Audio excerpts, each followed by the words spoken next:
Namaste. I hope you guys are enjoying this event. My name is Shweta Katti and I'm from Kamatipura, Mumbai. And today I'm here to share my story. I hope you guys won't get bored. I grew up in Mumbai's red light district. I don't know how many of you have heard about Kamatipura. Kamatipura is the Asia's third largest red light district, and it's where women have sex for money, who are considered the garbage of the society, who are considered as immoral people. And but I don't know. I grew up there, and I knew like it was not normal. It was not a normal household, or it was normal. It was not a normal environment.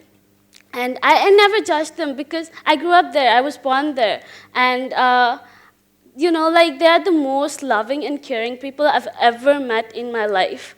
They're like the strongest one, the strongest people, because like being abused every day, getting raped every day, and still being able to carry on with your life, having the strength to be like it's okay, and having that hope. It just, I don't know, like it's just too, like it has inspired me a lot.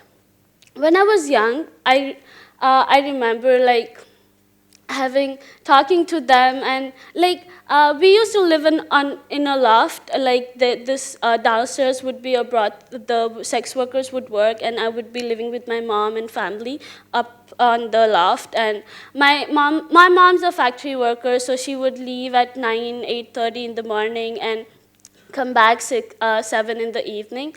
By then, like, I was raised by sex workers because my mom would be in factory all day. So they were the ones who, like, you actually raised me. And I still meet them, and they're like, oh, so cute, and like, they're like so loving, You just get that kind of like vibe from them. And so they would make my braids for my school, get me dressed, and like put put makeup on for my school functions and all. And like, it was a normal life. People were like, oh, how did you live? How did you grow up? It was a normal life for me. Yeah, everything has dark side, and it had too. I was abused sexually when I was as a child, and I was called cow dung, black bamboo, all the things because I'm dark, and people in India think being dark is ugly, which I don't believe anymore, and I love myself, and I know I'm beautiful, and thank you. Um, and like, I got all these comments, even from my family, would be like, nobody's gonna marry you. My stepdad would be like, your hair is as dark as your skin color, and all of this stuff. And it affected my self-esteem really bad. I hated myself. I like had really bad I couldn't talk to the person next to me. I couldn't. I was so afraid. I was so afraid that I thought if I said anything, people would think it's funny, or they would laugh at me. I don't mind if people laugh at me now. I don't care, because it's a good thing. If people laugh, then it's healthy. So I love when people smile or laugh because of me or on me. I don't care. But then it really affected me. And then like I wasn't good at studies too. I was really bad. I'm still bad. I'm not good. And but there was this sex worker called Radha. I was really close to her. She was like one of the closest person, and she would help me with everything, even with my homework sometimes. And one of my thing was I would just sit like in front of TV and watch TV all day. And my mom would like beat up in the evening when she'll come back, and she would like get furious and like dhar dhar dhar dhar. I'm like, I still didn't change. I couldn't change. And the person Radha would be like, one day she was like, they used to call me Savi. So they would be like, Savi, तेरे को क्या करने का है? What do you want to do? Do you want to stay here? Do you want to end up like us here? What do you want to do? And she said, like, if you want to get out, education is the only chance you have. We don't have options. We don't have choices to make. But now that you have, take advantage of it. get out of this place and make, like, अपने पैरों पे खड़े होकर make your life. Become what you want to become. Take the opportunity. TV, you'll get rich.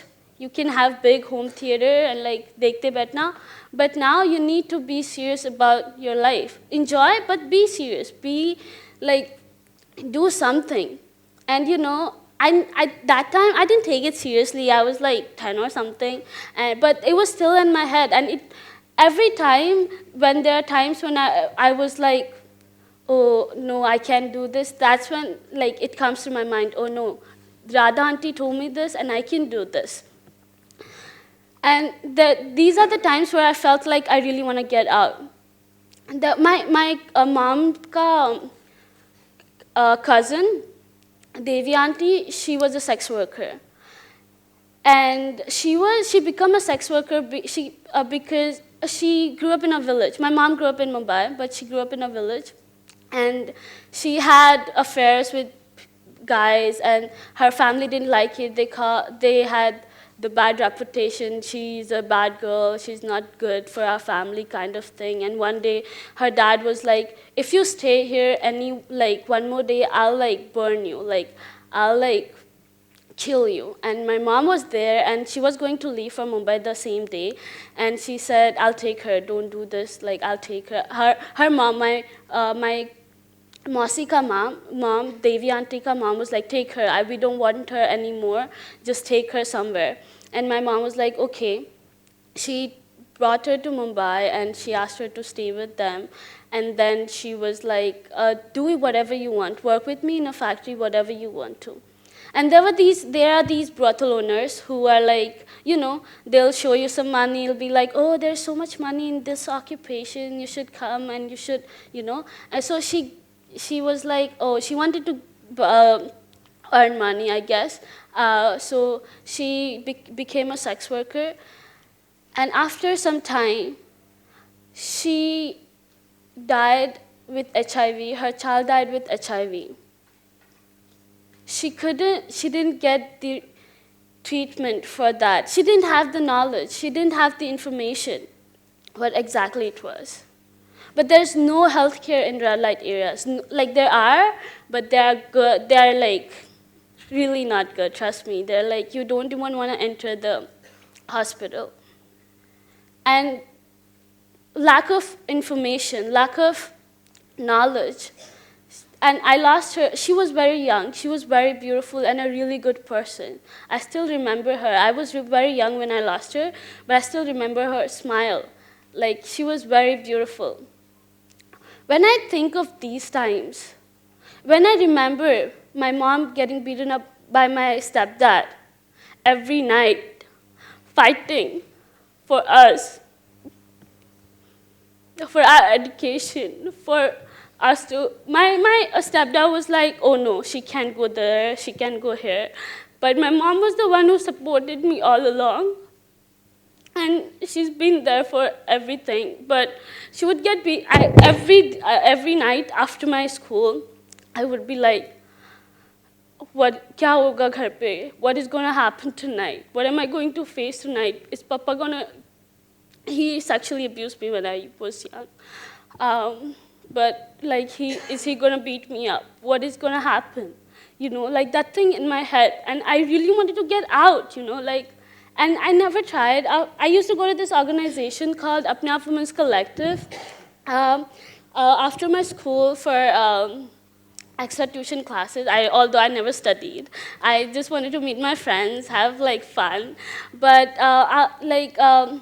when I was in my 12th, like that's, you know, the big deal for Indian students because you really want to like get good score, get into good college. And I really wanted to get good score. I studied in Marathi my whole life till 10th. 11th, 12th, I didn't attend a single lecture in my school, in my college, because I was so scared of entering the classroom because it was in English and people might make fun of me. I wouldn't. So what was I saying? I forgot. But actually, yeah, I remember. So I really wanted to get out. So I went to this I told them I'm having difficulty at my home. I don't know what that was when I really like felt like no, this is enough. बहुत हो गया, बस हो गया, अभी मेरे को निकलना है. I told my mom like, Mom, I'm really sorry, I have to leave, but I need to do something. So I went to Apne Aap, told them, talked to them, and they were like, they told me about this organization called Kranti. Kranti empowers the girls from red light area to become an agent of social change. So they told me about them. I met them. Kranti has a really bad reputation in our area because Kranti gives us freedom to talk about our identity, freedom to talk about who we are, from where we come from, which I never got because I always felt that thing, oh, should I tell this person where I grew up? I would never even ask my friends to come hang out, even though how many times I wanted to. I couldn't spend much time with them. I didn't have many like similarities with them. So the Krantis in our area, people called us the Randis, the Padi Likhi Randis, the literate horse. So like I was like, I knew all this. I was like, I'm not sure if I want to go, but then I was like, no, I need to go. And I'm just going to focus on my studies, which I never did. But I really want to focus on my studies. I want to do something. So I went to Kranti. It's a shelter home. So we lived there, and we are like, it's a very small organization. We're like 10 to 12 girls. And it became my family. That's where I truly started loving myself and believing that I am beautiful, I am the person I am, and I love the way I am. Then after 12th, I didn't know what to do. They were talking about sending girls to study abroad if possible, and I was like, yeah. Because did I say, when I was 12, I had a dream. Like, I don't know what America was, a town, a continent, I don't know what that was. I just wanted to go there to study. So I was like, oh, did you say you wanted to send us to America to study? I was like, I want to go. So they were, and we were really close. We would talk about anything, like Kranti staff and girls are very close. So they were like, sure. And my English was a little bit okay. So they were like, we will work on your English. We'll start applying to different colleges. And then they gave me all these options, take a gap year, do whatever, then start applying to colleges. Then I was like, yeah, let me take a gap year. बहुत ज़्यादा हो गया पढ़ाई. It's too much पढ़ाई now. I just want to like travel, meet new people, explore my chances. So I took a gap year. I went to different, I traveled around India, Nepal, did sex education, gender and sexuality workshops, did public speaking, and did public speaking. And Kranti also provides therapy, which really helped me come out of my trauma and start believing in myself, and also traveling and like giving public speeches and like doing workshops, talking in English. And I was still having difficulty getting my passport for my TOEFL exam. I had started applying, but I had to give TOEFL, but I couldn't because Indian system doesn't want us. They loved me so much, they don't want me to leave the country, so they don't wanted to give me a passport. So, but then we fought. I got my passport in 10 months, but it was too late. But there was this guy I met him at the conference, and I told her, actually Kranti's co-founder met him, and she told him about me, and he was like, I would love to talk to the director of admissions at Bard. I know her personally. She would love to like hear you out. So we sent the Common App, and then they were like, yeah, we would love to have you, and they gave me full tuition scholarship. I was like, yay. And then I went home. I was like researching all about Bard College, all the good stuff, and I was having trouble getting my passport and then getting my visa. I hadn't gotten my passport. Like, first, something happened, but I hadn't gotten my visa for some reason. I got my visa the day I was leaving, like an hour before my flight was leaving. An hour, 15 minutes, something. So we went to, and I still didn't have I was still afraid. I wasn't sure because I had lost so many opportunities. I wasn't sure if I would be able to, get on that flight, my dream flight. But still, we try hard. We go to the consulate, get the passport, run to the airport, and be like, yeah, I'm here. And the guy was like, ma'am ये world record है, तुम कोई इसको कितने इतने time पे किसी को भी फ्लाइट में चढ़ने नहीं मिलता है, तुमने बना दिया. Like, he was asking me why you were late and all.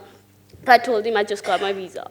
But then I was like so confused. I was leaving my family behind. I didn't know what was going on. My family was crying outside. I didn't cry at all. I didn't know what was going on in my head. But I sit on the airport in the airplane and I watched the map thingy, and it's like it was showing me where I was going, and I was like, am I really doing this? Do I really want to do this? What is going to happen? Like all these things on like, and then I was like, हो गया अभी बैठ गई हूँ चल जाते.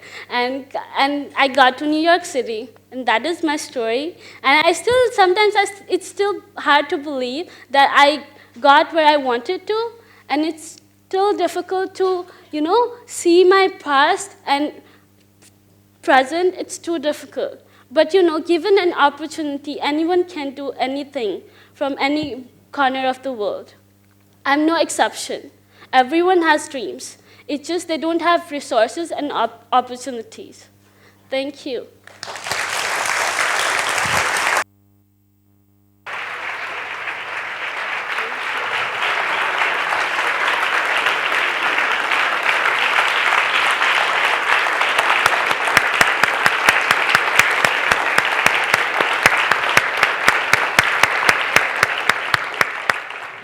TGELF, leading the change.